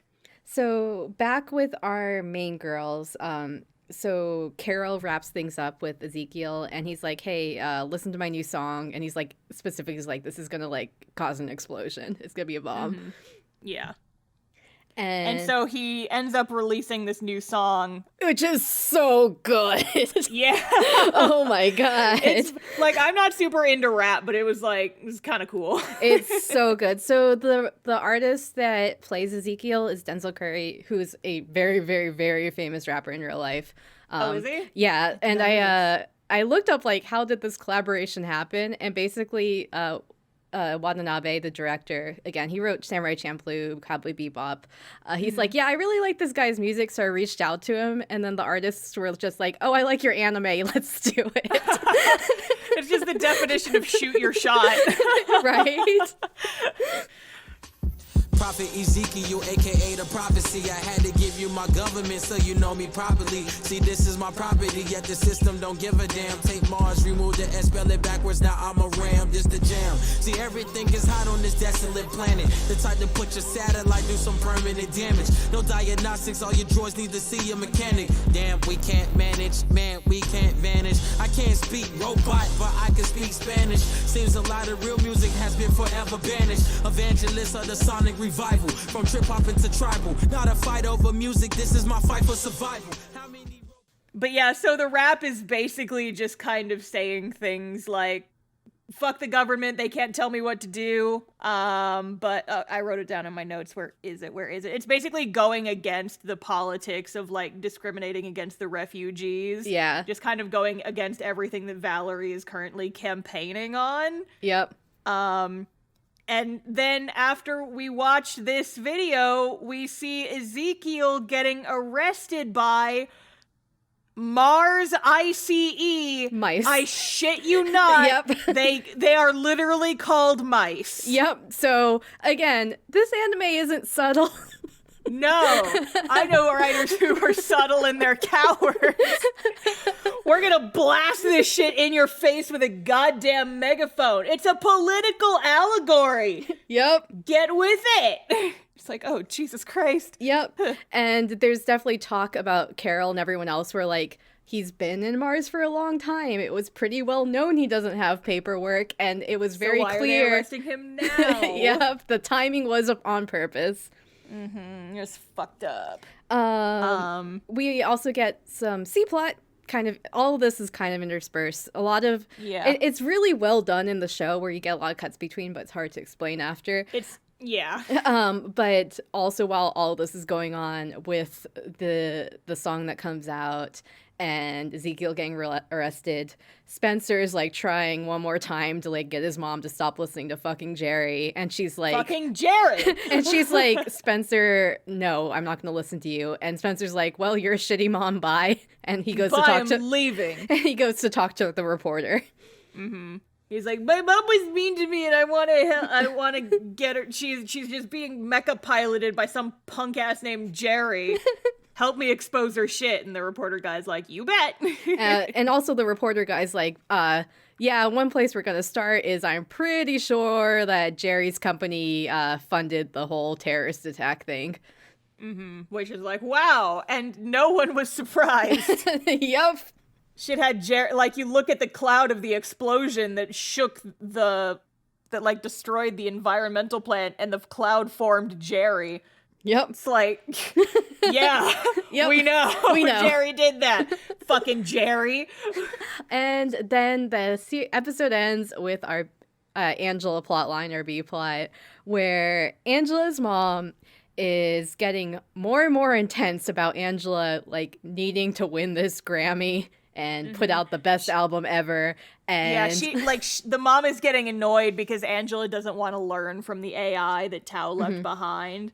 And she just gets pissed, and she keeps turning off the AI and just is like, I want to perform the way I want to perform. And then her mom is just like, shut the fuck up. Your feelings don't matter. You're adopted. You're adopted. And then she fucking has a heart attack and goes into cardiac arrest. Yeah. It's like, oh, all right. We're doing this then. Yep, Angela's going through it this season. Yeah, the second half of season 2 is just Angela goes through it. Yeah, first she gets a stalker, and now her mom yells at her, and now her mom is in the hospital. By the way, you're adopted. Beep! But again, that's not exactly what happens. Yes. So the start of episode 9, we see Angela's mom in the hospital. She is non-responsive. She's unconscious. Angela's getting harassed by paparazzi because her mom's in the hospital and her producer got arrested, and everything's going wrong for Angela. Yep. Meanwhile, A-plot. Carole and Tuesday are like, wow, we got invited to the Grammys. We want to do some kind of team up with like another artist. And so, and Gus says, don't worry, I'll figure something out. And then also, Toby tells them they're in the middle of recording their album. And Toby's like, you need a solid ending song for like the last song in the album. So go work on that. Yep. So we get like the girls kind of split up at like a point where there's just like a cute little part where like Tuesday and Roddy go and get a present for Carole because her birthday is on Christmas, which is the same day as the Grammys. Meanwhile, Carole go visits her friend in federal prison. Yay! Let's go to jail and talk to our buddy who's gonna get deported. Oof. Yeah. And then, meanwhile, Angela is just fucking spiraling and starts chugging antidepressants. Yeah, so Like, Angela ugh. very heavily starts self-medicating uncontrollably. You can tell that she's desperate, and she's also talking a lot about like, if my mom wasn't related to me, do I have anyone who's related to me? Does anyone care about me? Am I alone in this world? Flashbacks to what happened with Flora. Yup. It's almost like that was preparing us for what's going on with Angela. Yep. Uh-oh. More political C-plot. Spencer goes back to his mom and he's like, I'm sorry, mother. I've totally come to my senses and I'm totally not just coming back to your campaign to spy on Jerry. I'm here because I love you and I want to support you and totally not spy on Jerry's shit.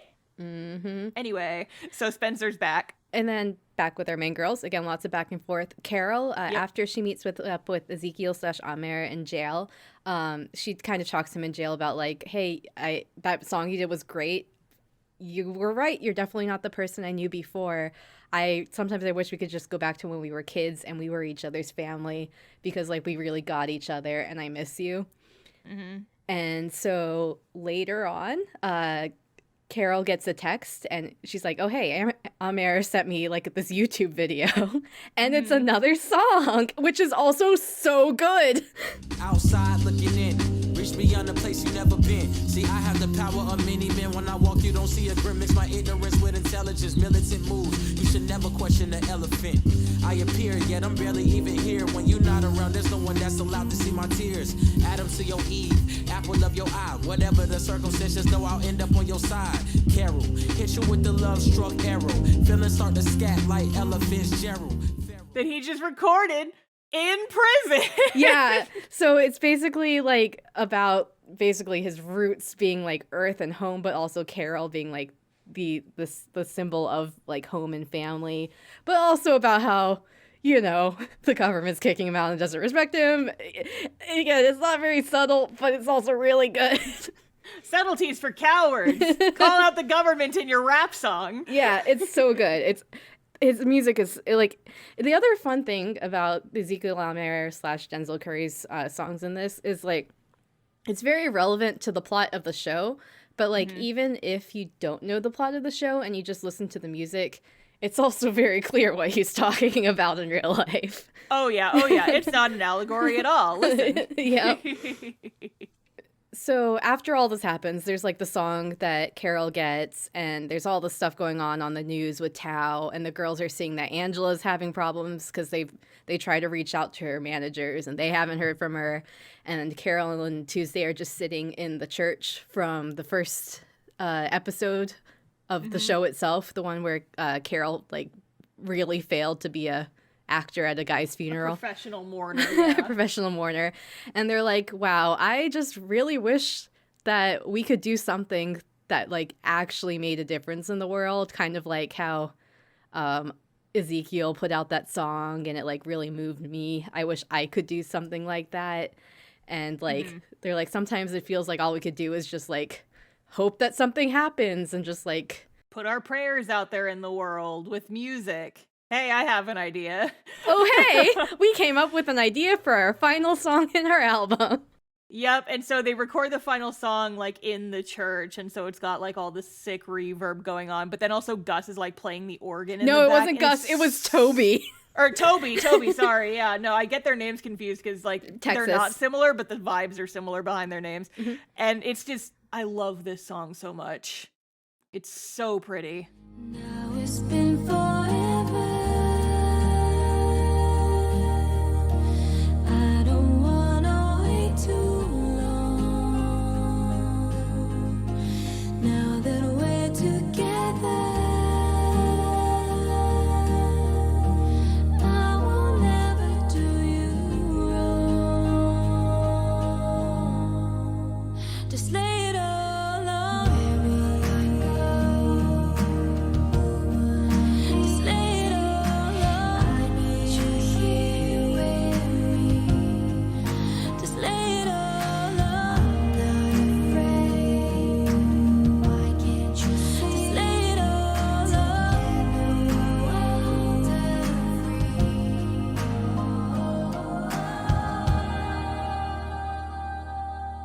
But yeah, so like they finish playing and Toby's just like, well, that was kind of the perfect song. I had a feeling you guys could do it. And everyone's like, oh my God, he actually gave them a compliment. Holy shit. And then who walks in? Gus is like, hey, by the way, good job on the recording. I figured out a collaborator for you for the Grammys. Hey, come in here, Space Beyonce. It's Space Beyonce. It's Crystal. She's Crystal's back here. from season 1. So she's going to help them at the Grammys with their new performance. And she's like, yep, I'm going to sing with you girls. Come up with a song for all three of us to sing together. Yep, and we'll come back to that next episode because first we got to do some of the B plot. Angela is just fucking spiraling and hallucinating her AI pet talking shit. And then at some point during this episode, I guess Tao got out of jail. Yeah, he's on bail. It's kind of told like on the side, like it's on TV that he's like, guys on bail. Yeah, and so he's like, well, time to fuck with this guy, I guess. So Schwartz is the name of the investor, I believe. He's like, well, you fucked with me, and fucking Jerry fucked with me, and I'm gonna fuck with all y'all's shit, and we'll get back to him. It's time for episode 10. But right before, actually, just a really quick thing. Oh, yeah. Is we do see Angela, and again, she was all messed up. She's having a lot of trouble. She's self-medicating. Tao was going through and like doing his own shit. And then you do see get a scene of Angela like picking up the phone, and she sends a text to Tao, and all it says is "help me." Yeah. Which he kind of ignores for a while. Yep. And I'm like, bruh. So, episode 10. Woohoo! Carole and Tuesday meet up with people from like the stage manager for the Grammys and Crystal to kind of like go back and forth and discuss their performance. Crystal is like, well, the world is kind of terrible right now, and I want a song that can be a beacon of hope for people going through bad times. For example, a bad political climate and a lot of bad stuff happening. Totally not an allegory for anything. Carole and Tuesday, you guys need to write the song. And they're like, okay, we'll That's try. a lot of pressure, but okay. So there is a lot of like montage back and forth interspersed throughout the episode of the girls working on their song and meeting with Crystal, and Crystal like gesturing like she's giving them ideas, and Carole and Tuesday being like, I can't think of anything. Yeah. We get a lot of like back and forth with the other plots in this episode. So we see Tao hacking into Schwartz's like shit, like the investor guy is like, I'm gonna get all your dirty laundry, bitch.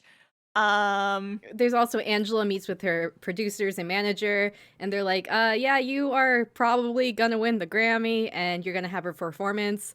You don't look too good. Are you okay? And she's like, no, I'm okay. I can totally perform. I'm totally cool and normal. Ignore the horrendous bags under my eyes.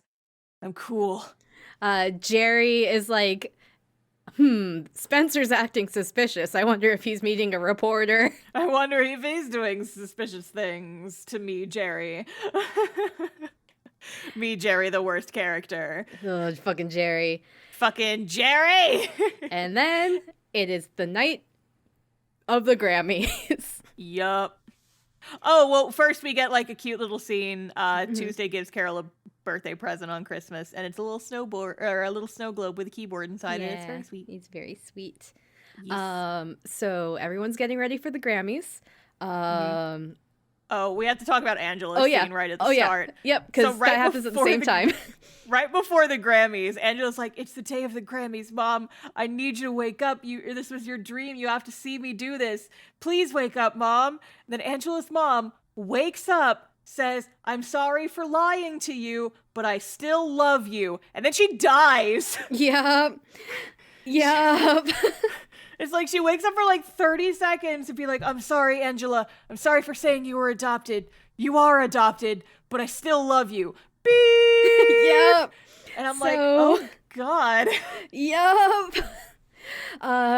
Back at the venue at the Grammys, backstage, everyone has now heard about what happened to Angela's mom. Gus, like throughout the last like 2 seasons, has had like this like friendly rivalry with her, and then he hears about this. It's not friendly. Well, they it's not pretend friendly. to be friendly. This like passive aggressive rivalry, and that. But that's like, a better word for it. But when he hears this, he's like, "Oh shit! Oh no!" Yeah. He like genuinely feels kind of bad. Yeah. But, like, no one's been able to get in touch with Angela. She's kind of just gone off the grid. Yeah. But Carole and Tuesday go on and they perform their collab with Crystal. The song is called After the Fire. It's really pretty. I did tear up a little bit during this one.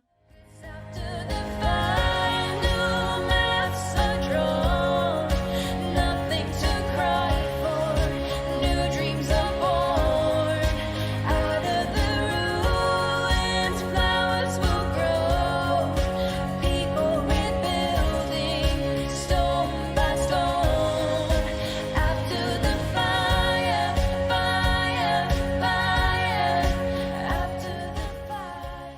The whole idea is that there's bad things that happen, but people rebuild and like you become stronger after going through like hard things, which, you know, kind of suits what's going on right now in plot. Yeah, in plot, and also the political allegory that they're aggressively shoving down our throats. Yep. So Erdogan goes on to present the winner of the reward, or the winner of the Best Artist Award, and it's Angela. And surprise, she's there, and she goes on to perform and collapses in the middle of the song. Yep. The song itself is called I Can't Breathe. So, yeah, she's going through it. Yeah, she goes down, and then, like, the rest of the song plays over the end credits as it's, like, her POV as she's being taken away to the hospital. Everything is broken, don't know why, what did I do? Gave all I ever had, tried to make you laugh, try to please you. Clinging to the past, try to make it last, but I can't. All I know is God. All I know is God. All I know is God. Yup. Oh, Yay, boy. Angela. Yay, Angela, going through it. How you doing, girl? Terrible? Yeah, that's tracks. So 2 episodes left, second to last episode. So episode 11, it starts and we hear that Angela is stable, but she's still in the hospital because she had overdosed and hadn't been sleeping and had been overworking herself. Yep. We see the funeral for Angela's mom. Like Carole and Tuesday go just like a little bit and they talk to Angela's manager and some stuff like that. And they're like, how is she? And they're like, well, she's still out of it. But we don't know. And then we get a scene of police brutality against a black man. Yeah, no, our guy Skip gets arrested because, it's so subtle. It's like a blink and you can miss it moment. They drop a line about like, hey, be gone with all the immigrants. And also musicians are bad. And we're going to arrest musicians who speak out against the government. But the refugees are the problem. And it's like, I saw this scene with Skip and I was like, why are they arresting him? What did he do? And then like when I was rewatching to take notes, I'm like, I've completely missed that whole thing on the first rewatch. It's like, that's more important to the plot. You think they would have shown that a little more, maybe? Though Messy I would say that it seems very deliberate to also be a little bit, well, not a little bit. It's also very deliberate. You could tell they're very clear about making the whitest looking white cop being the ones to arrest Skip and his crew. Yeah. It is very, very blatant, just police brutality. And it's like, oh God, that's fun to see in an anime. Yeah, so I know we talked about it here, but especially if that's something that's a little hard for you, if you're watching episode 11, you might want to skip through it because there is a cop who's beating up Skip and the crew a little bit for kind of not doing anything. Yeah, they were literally just walking down the street and the cops just like get on the fucking ground basically. And I'm like, oh God, shit, this doesn't pull any punches. No, it doesn't pull punches. What subtlety? At all. No, we don't know what subtlety is. So then we go back to our girls. Tuesday talks with her brother. And the two of them are like, shit's getting really bad. What do we do about mom? Basically. Yeah. Okay, so here's another thing that I thought was weird. When we hear about this, like, musicians are saying bad things about the government, so we're gonna arrest all the musicians that speak out against us. She's she's a politician, but she's running for president. What was her status before this? That's a good question. I don't know. And then I don't know if it's just kind of showing that, like, I mean, honestly, the culture in general in the United States at the time, there's been a lot of discrimination, and I wonder how much of that is just them taking from what's happening in the real world as opposed to establishing in the show. Yeah, because, like, I mean, that was my biggest complaint. Is like, I'm not one of those people who's just like, ugh, get the politics out of my anime. It's just, it feels like it just wasn't well integrated with the plot of the show. Yeah, it would definitely make more sense if in the plot it was a similar situation to 2020 where maybe she was up for re-election rather than up for first time election. Yeah, and I mean, just like, it's so poorly established, like, how much power she actually has. Because she says some line, like, during a rally. It's like, we're gonna, like, stop people from dissing us in rap songs. And then this is, like, you see, like, very soon, like, days after that is when Ezekiel gets arrested. And then Skip gets police brutality. And it's like, how much power do you actually have? Yeah. What are you doing? Why are we spending so much time on this politics plot? Yeah. It's just, I'll complain more about it later at the end because I have some beef with how the last episode plays out. Sure, makes sense. But we'll get back into it later. So, basically what happens is Spencer and Tuesday kind of agree, like, we need to just give Mom one last shot. Spencer, you put everything out on the table about how shitty Jerry is and all the stuff he funded with the, like, terrorist attack and everything. And if she doesn't agree... She'll totally listen to you. And if she doesn't agree, we just leak everything. Yeah, basically. And this is also kind of, like, the second half of that is more a conversation that he has with the reporter. Because the reporter has this whole thing where he's got, like, he's like, well, how can you trust your mother? I don't trust my mother. Nah.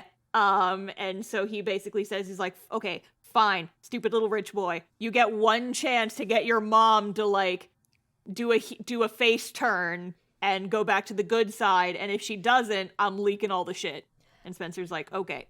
So, then, basically, the Carole and Tuesday reporter guy, Spencer, also Erdogan's there. Don't know why. They all get together and they're like, there must be something we as artists and musicians can do to, like, help out Skip and Ezekiel and also stop Valerie from becoming president. Yeah. And so they end up deciding that they're going to do, like, some sort of big collaboration concert on New Year's. And then kind of the rest of the next 2 episodes are spent on that as the A plot. And we'll kind of get back to that because we have to do a whole lot of other shit first. Oh, yes, definitely. The girls go to the hospital to talk to Angela to try and recruit her for the collab because she's awake now. But Angela's just like, I can never sing again. Get out of my face. We get also Roddy making the general logistical arrangements. He's like, oh, hey, there's only one venue open because it's like New Year's Day or New Year's Eve. And that happens to be Mars Immigrant Memorial Hall. And so they're like, that's really, convenient. Convenient. And thematically appropriate. Thematically appropriate and convenient. So they booked that venue. There's a lot of cutscenes about, like, all of their other musician friends, like, recruiting their musician friends.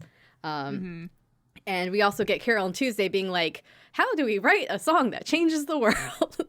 Yeah, it was like, this is a lot of pressure. Because at this point, they have, like, 2 days to write this song, basically. Yeah. Because the entire second half of the show, or the season, happens between Christmas and New Year's. Yep. And it's just like, whoa. Crunch time. Crunch time.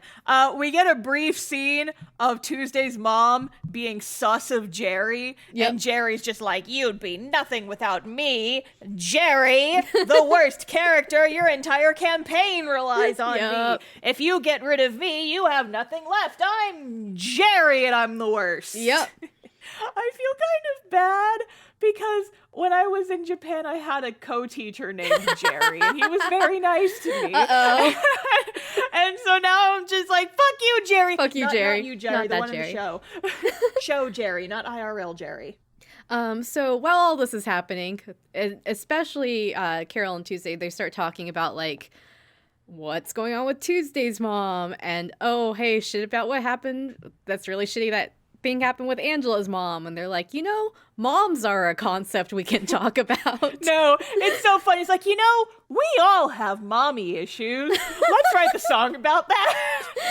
But also they do talk about how like the idea of a mom or a mother doesn't have to be like a literal mother, because there's also the idea that like as the immigrants from Earth, like technically everyone at Mars, even people who were born here, we all come from Mother Earth. So it's like that's the original mother. Yeah, it's like everyone has a mother, and it's just like no matter how you feel about it, it doesn't change the fact that you came from your mother and stuff like that. Yeah, and also the idea, again, thematically, of Earth being the common mother for mankind. Yes. And how we're all the same. Some of us are just deeper in space.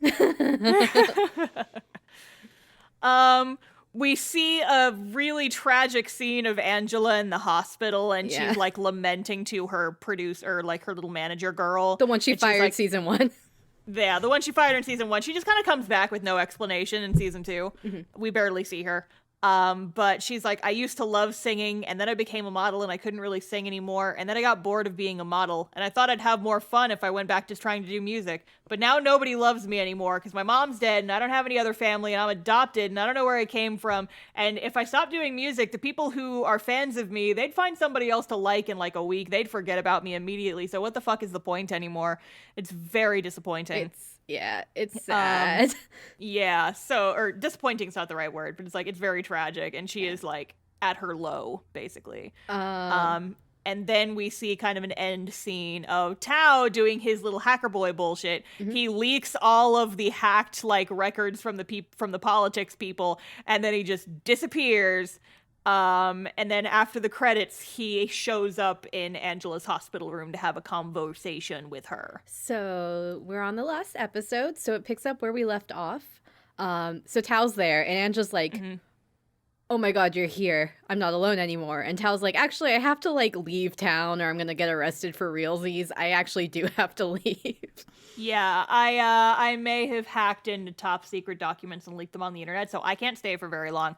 By the way, I'm the product of genetic engineering, and so are you. Okay, bye.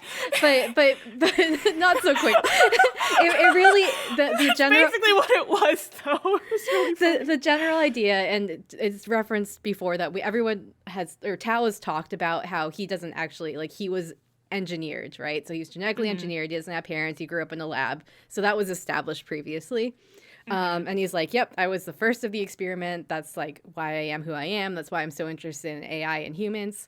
But the same person who experimented on me, and I guess this is something that should have been mentioned at the very beginning, or like not very beginning, but earlier in the season. One of the other reasons why Tao was arrested was because apparently he worked with this doctor who made like genetic like designer babies. But he was the designer baby. Yeah, he was the designer baby. And then he's like, yeah, so he made 2 of them. The first one was me and the second one was you. And then your mom adopted you, and that's where that happened. Yeah, so, but the general idea is that she isn't alone because she technically does have family, because in their own way, Tao's her brother. And he's like, I can't stay with you, but I'll be watching, and you should take this opportunity to, instead of singing for other people, you should sing for yourself. Yeah, which was good. Yeah, and then he leaves. So, back in the A plot, the girls finish writing their song. The investor dude gets arrested. The collab song comes together. Their album is finished, but it won't be released until afterwards because they've got other shit going on right now.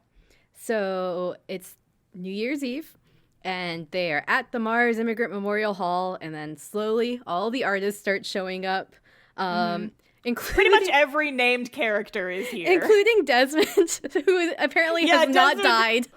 Woke up from their coma to perform. Just like, I can't be dead right now. I have to sing a little song. The only characters who are not there are Skip and Ezekiel, but you do see cut-ins of them later on when the performance is going on, of them watching from their respective cells. Yep. We see Piotr and GGK too from season 1. Apparently they teamed up, and it's like, that's such a weird combo, but good for them. Love that.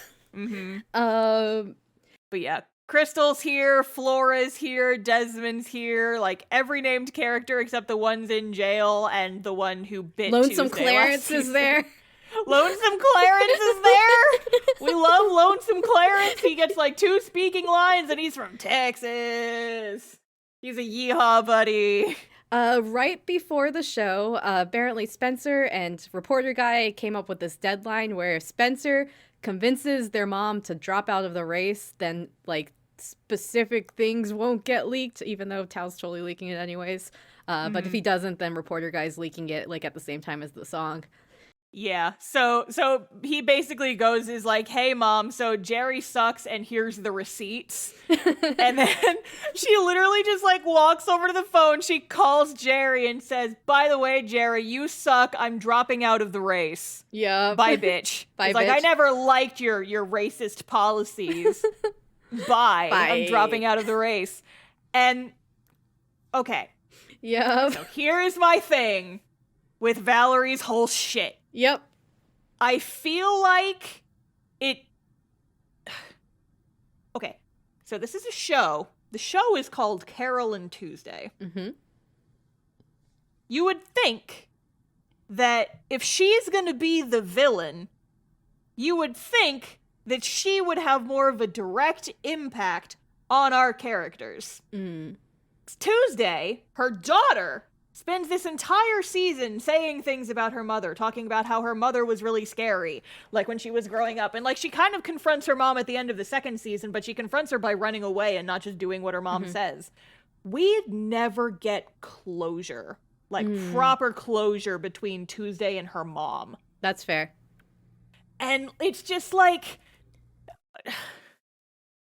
It doesn't feel as impactful as it could have, and that's my biggest thing. I was like, I don't know what I expected the first time I went into it, but I'm kind of like looking back on it and thinking about it, I'm kind of disappointed that like Tuesday didn't help with this mom confrontation. It all got left up to Spencer. I agree. I feel like it'd be better if Tuesday at least was there with Spencer, if not the only one. Yep. It's like they build this shit up so much, but it's so disconnected from the main plot. That it just feels like it doesn't impact anything. And my biggest complaint is that she drops out of the race so fucking easily. She gets shown a couple of receipts and then immediately decides to drop out of the race before they go on and sing their little song that's supposed to change the world. That's the end of the show. We see the big collab performance and that is the end of the show. Like, this was a collaboration that was supposed to have a result, and we never get to see the result. And it just feels like nothing happened. That's understandable, but I want to talk about things after we describe the end. Yes, So I that's can't fair. really That's interact fair. with that right now. That's fair. I just... That's understandable. I got my hackles up. I understand. So, but what we have talked about, then basically... Spencer confronts mom. Mom drops out of the race. And then it's performance time. And so the song itself is called Mother.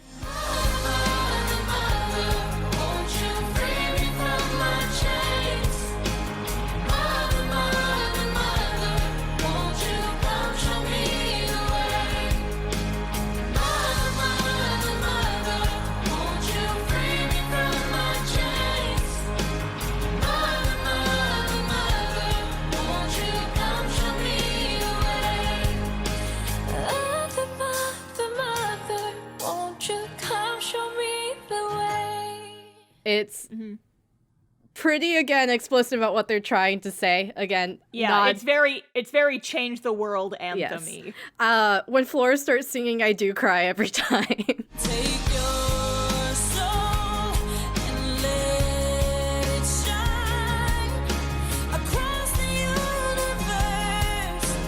Let the stars align.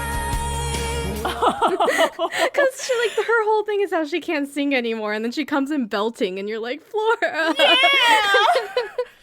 Flora, you're doing it! But yeah, so like it's very much just like they kind of start bringing in characters and they're all singing and then they're all like singing the chorus together, and they very much have like the last chorus is like the music cuts out and they're all just like clapping as they sing, and it's so good. And like there's gold confetti raining from the ceiling, and the idea is that this has all been prepared in secret and they're live streaming it. Which makes me wonder how they got viewers for this live stream. Well, Anyway. I mean, they're all famous people. I mean, they are. Yeah, They just stream on all their channels. They got it. Yeah, that's fair. It just felt a little like, okay, whatever. The MICE people come to shut down the concert, and they get stopped by one Gus. Oh, yeah. Just saying, it's just music, bro. Like, Why are you so like scared? several dozen dudes in riot gear get stopped at the door by one Gus, just being like, it's just music, bro. Chill out. Though, to be fair, they did establish they have a full security behind Gus. They But did, but it was just very Proud funny. of That it Gus. was just like, Gus makes invisible wall of, it's just music, bro. Calm down.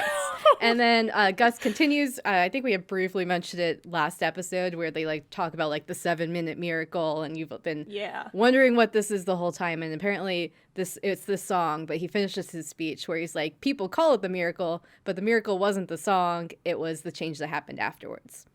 That we never So, get to see it. I'm not bitter about it at That's all. actually what I would actually technically want to disagree with.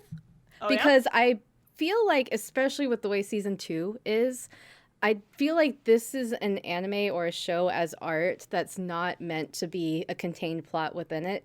Because again, we talk so much about how it's very clearly influenced about what was going on at the time when it aired, and it's very of its time.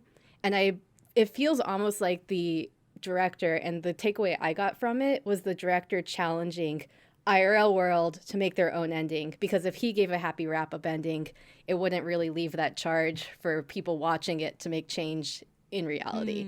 And I I see what you're saying. and I feel like that was kind of the main point for the show in general, anyways, at least season 2. Whereas it's supposed to be more of it's not really supposed to be like, season 1 is like a happy, like, these cute anime girls have a good thing happen. But season 2 is kind of about how you have to make your own art and start inspiring change through your art. And it kind of feels like it's meant more to be a challenge to, like, not only musicians, but, like, anime artists and people watching to, like, stand up and speak out. That's true. And I feel like if I agree, I wanted Tuesday to confront her mom. That stuff I agree with. Yeah. But I do think that if they showed the whole, like, everything was okay and there were no more deportations after. And Yeah, no, I mean, I do agree with you on Yeah. that. I just feel like my main complaint is that it was just clumsily Oh, handled. yeah, absolutely. Because I wish that they had shown this and then the mom had like Yeah, just that would've made more slightly sense. reordering the scenes, I think would have helped Yeah, majorly. absolutely. Like at least you see this one result of the mom with the bigoted arguments like towards politics drops out of the race as a result, and then Agree. it's like they leave it open to say is like, and this inspired change from there. This was the first step towards inspiring change, and then you can imagine the rest of it. Or at My the big very complaint least, is if just- it happened, like, or if the conversation with Spencer was happening at the same time as opposed to right Yeah. before, that would have been good too. Yeah. If that was an intercut, I think that would have been stronger. Yeah, that too. It's just like maybe that, like, it cuts back and forth between the song and the That would have been conversation. ideal. That would have been, and like maybe it's like Yeah. the mom like has it on the TV, Yeah. and she like sees it, and that's kind of the final nail that helps her decide. Because the way it plays out in the show is it's just the conflict is resolved before we ever get the meaningful song number. And Yeah. I'm just like, if you had just slightly reordered a couple of the scenes, it would have hit so much Oh, yeah, harder with definitely. this political narrative that you're trying to weave into it. It just felt a little bit oil and watery towards the end there. It's like the two plots don't really mix And much in a lot aside of ways, like you Ugh. kind of mentioned, the Spencer character, the brother character, almost feels like they couldn't find a way to write Tuesday into scenes. So they put a brother in. she's an important character. I don't give a I mean, okay, I give a little bit of a fuck about Spencer. I think he's an interesting character. Yeah. But I mean, it's just like, At least make them do this together and not alone in some respect. I agree. It's like, I understand that, like, if Tuesday also went to confront the mom, then she couldn't have been there to, like, do the concert or whatever. But I'm just like, this could have been so much better integrated with just, like, shuffling a couple of things around in this last episode. Agreed. Because, yeah, like, I do agree with you that, like, I did, like, my main beef is just that the ending was weird. The interpersonal ending. I agree. Like, Tuesday I and don't her mom. think that leaving the ending open-ended was bad. Yeah. I just think that within the context of the show, the ending was strange. Yes, agreed. The way that they wrap up the events of the show is strange, I suppose. Yes. And then I get why at the beginning of every episode they talk about the 7-minute miracle, but at that point by the end it got way overhyped, saying it over and over. No, it totally did. Because like they've been doing the Gus monologue talking about the 7-minute miracle at the start of every single episode. If it was the beginning of like the first episode and then it never got mentioned again it would have until been the better. very, very end, it would have been a lot more impactful. But it's literally the exact same Gus monologue is the first 30 seconds of every single episode, and by the time it happens, it's just like, that's it? Yep. So, like, I think the other part is it got overhyped. Oh, absolutely it did. they went way too ham on this quote-unquote 7-minute miracle to the point where it's just like, they sang a song. Yep. That's it. That's it. Because again, like, that kind of ties into it's like we never see the after. So the 7-minute miracle is just, in this context, a cool song that a bunch of musicians got together to do. Which is definitely one of the problems of overhyping it by putting it in every single episode. Every single episode, yeah. I feel like I just said this, but if you put it at the very beginning, and that people would be like good. kind of have it in their head, and then it kind of comes back, and it's like playing the anime opening at the end of the episode during like the last fight scene in like a shonen anime. It's like, oh my god, wait, they referenced this in the first episode. That would have been good. That would have been like so much more hyped. But no, we were spoon-fed at every single episode. It's like, hey, it's gonna happen eventually. It's gonna happen eventually. You excited? There it is. Yep, we did it. And the show's over. Yep. But yeah, it was definitely, again, it's definitely an anime that came out at a specific time for a very specific reason. And it definitely sends a message and has a very strong political view. Yup. All that being said, also, I think one of the reasons why it was about musicians going through it too is the director Watanabe. He's really well known for music being his main inspiration behind making anime. So that's probably why there was the back and forth about it being musical artists doing this and not like an animation company doing this. Yeah. And I mean, I like the we love a good music show. Oh yeah. And I mean, like, it's just interesting to see how, like, how does this affect people that we might not have thought about, like musicians and stuff like that. I just think it was interesting. I just wish that it was maybe handled a little bit better within the context of the narrative. You know what the ideal situation would be is if they had the idols run to be seats in the Japanese Chamber of Congress, and then maybe they sing. Sarah, it's the idol Mars party. Chamber of Congress. Mars Chamber of Congress. I'm sorry, Idol G. And then we have Idol Jihan again. Please, everyone. Idol are the solution to all problems. Go watch our Idol Incidents episode. It came out Cursed Idol October 2 years ago. Which also strangely has a really strong political view. Yeah, idols in politics, baby. Let's go. Yeah, but overall, you have to cast your vote in the political race by buying CDs. Oh my god. Can you fucking imagine? But overall, Carole and Bloodbath. Tuesday, who's your favorite character? Honestly, like I said, kind of like Tao, but gets not great. like in a fanboy way. It's just I like to watch him fuck shit up. Yeah, I mean, I music-wise, Ezekiel is like incredible, but as far as like characters themselves go, I really like Roddy, and honestly, even though he's a shithead, I do like Erdogan just because it's so funny every time he's in a scene.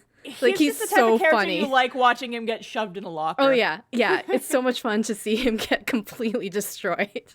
No, Sarah, I've talked about this, but I'm not sure if I've ever mentioned it to you directly. I have a line graph, like it's just like a sliding scale of reasons I like a character. And you can find this graphic on Twitter if people are curious, where it's like one side of the line is characters that I love unconditionally and want to shower them with affection. And the other end of the line is I love this character and I do want to bully them and shove them in a locker and watch them get their ass handed to them. And so, like, Radia's on one side and Erdogan's on the other side. Exactly. Where on the scale do you enjoy this character?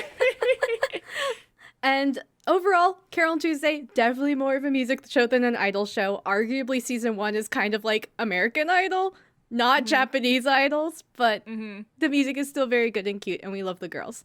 Yes. I have definitely been listening to a lot of Carole and Tuesday music recently, just because it's a good jam and it's all in English, so I can learn the lyrics and then I can belt it in my car when I'm driving. And then you can listen to Mother, and then when Flora starts singing, you can start crying because she can sing. Like the rest of the Mother song, I'm like, this is very cute and this is sweet and I like it. And then like Flora! And then Flora. Yeah. Yes, Queen. We love you. Also, I don't think we mentioned, but Angela does show up and sing with them. That's also important. Yeah, she does. Yeah, it's also important. Yeah, and, sure. And it's Angela. also Flora.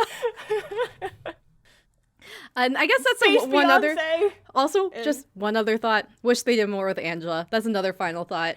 Yeah, it's just like, it felt like it's just another oil and water thing. It's like she just felt like the B plot the entire time, and she barely interacted with Carole and Tuesday at all until the last episode, the 11th hour, when their plots converge. I feel like even though I do enjoy season 1, it's very cute and happy, I feel like if they wanted to do this big grand scale thing, they could have they could have stretched out season 2 into being 2. Yeah, they could have gone a little harder with some of the stuff in season 2. Yeah, but... Yeah, Carole and Tuesday. Wahoo! Carole and Tuesday. That's the show. It's a show. Star, do you want to talk about our upcoming episodes? Yeah, so I gotta double check the spreadsheet real quick, but I am pretty sure that our next episode is episode 69. Nice. And yes. We hinted at doing something last time. Yep. But I think we have actually changed plans. We have, but the clue still stands. Yeah, it's the same type of joke, but we changed what anime we're watching to something a little bit more topical that we both just kind of ended up watching on our own. And Sarah at one point DM'd me and she was like, hey, so I know I was going to do episode 69. We were going to do this show, but I kind of want to do this show instead. And I'm like, no, Sarah, I already started watching it. It's really good. That being said, it technically also is idol adjacent, but we promise after that we're gonna get back into idols. Yes, it's just like if it wasn't episode 69, we would go straight back into idols, but we just gotta cover this one. It's so important. It's really freaking good, and it works with episode 69 because it's a pun. It's a stupid pun, but that's what we got. It's a very stupid pun, but it's a very recent anime. It's very topical, and I keep watching clips from the show because it's extremely good, and I gotta finish watching it. Yeah.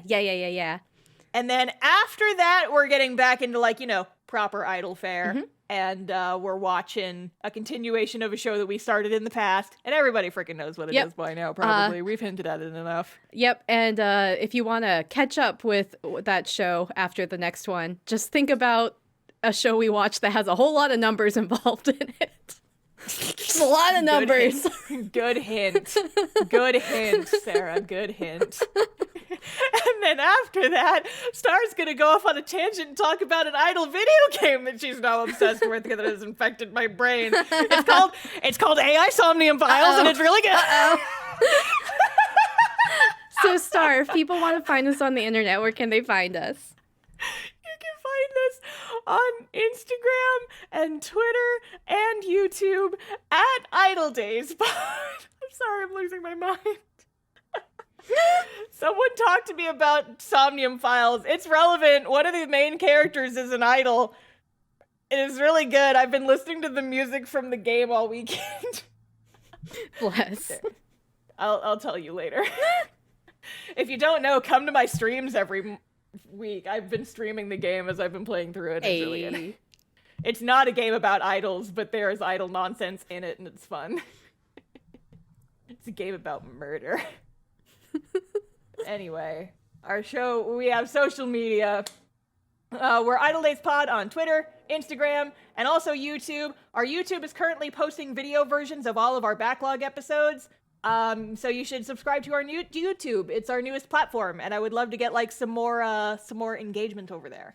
Wahoo! And then if people want to find us elsewhere on the internet, where can they go, Soro? We have a website. It's idoldays.card.co or idolluminati.net.